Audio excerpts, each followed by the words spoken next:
Ohio State taking on Wisconsin for the Big Ten Championship. These two programs got together a few years ago, and it meant something for Ohio State, not just the win, but the result. We'll never know for sure, but 59-0 may have been enough to vault them into the playoffs and not just merely a field goal win. It may have taken that kind of score to get them into the playoffs. And of course, the rest is history.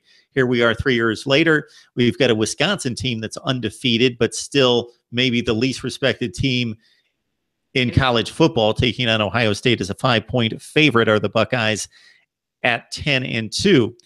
So Wisconsin would never have played the roughest schedule in the country, regardless of how well the teams played at the end of the schedule. But they did face some stiffer competition in Northwestern, Iowa, Michigan, and proved themselves up to the challenge, defeating all those teams rather handily. The Michigan game was a good game midway through the third quarter, and then Wisconsin took it from there. Your thoughts about the Badgers? It seems to be pretty much the framework, stereotypical Wisconsin team, huge offensive line, stud running back, quarterback,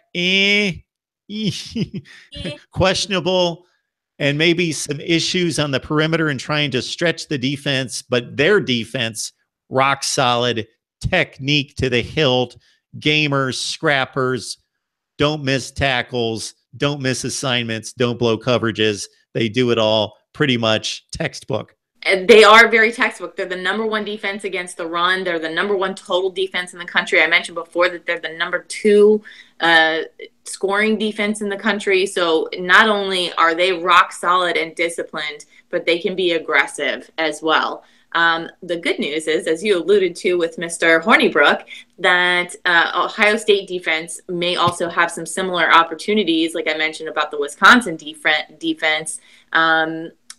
Usually if he's flushed out of the pocket and trying to force the situation, it's an opportunity for a very aggressive kind of bend don't break Greg Schiano defense to possibly capitalize on some of Hornibrook's mistake. But like you mentioned, that offensive line of theirs is huge, gigantic. Just corn-fed Wisconsin boys, and it's really, really impressive. So as marginal as Hornibrook is, he definitely has the right protection around him, and he's got a very, very good tailback to dump it off to as well. Yeah, Alex Hornibrook was a part-time starter last year, played most of the meaningful minutes down the stretch as Wisconsin won all its games except for 2 very close games against Michigan.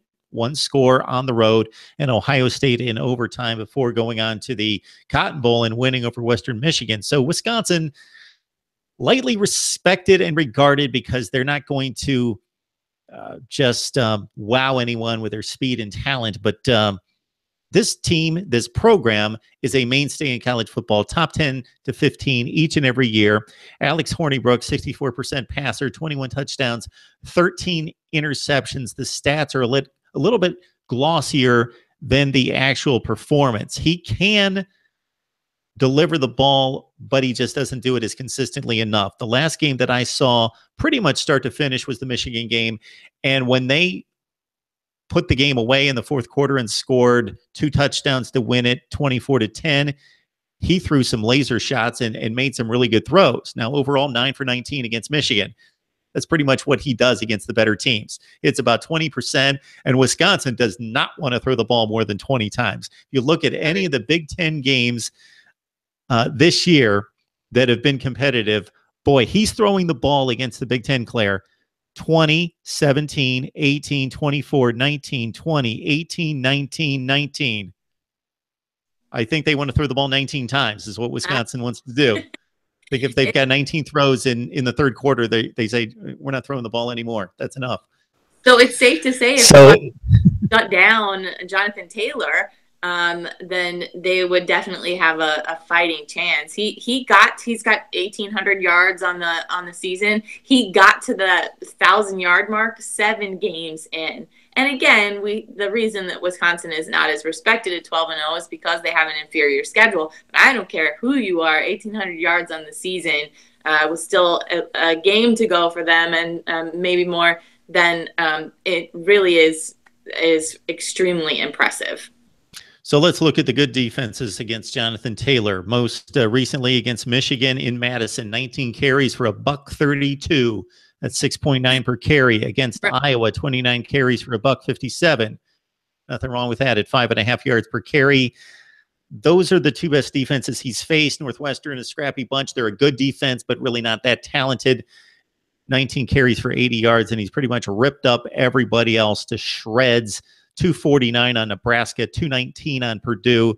Yes, if Wisconsin was a little bit more respected and he would have had maybe a showcase game in here, plus he would have had the national pub and limelight going into the season, he would have Heisman consideration type numbers with 1,800 yards, as you state, 7 yards per carry and 13 touchdowns. So yeah, Wisconsin, they're a really good football team. I hate that they don't get much respect.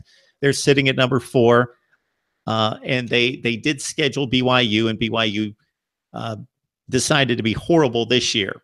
They usually win their 8 or 9, 10 games at times, but really bad football team that Wisconsin took apart. So they've really not proven anything outside the Big Ten, or even aside from the Michigan win, the Big Ten Western Division, which has its critics as well.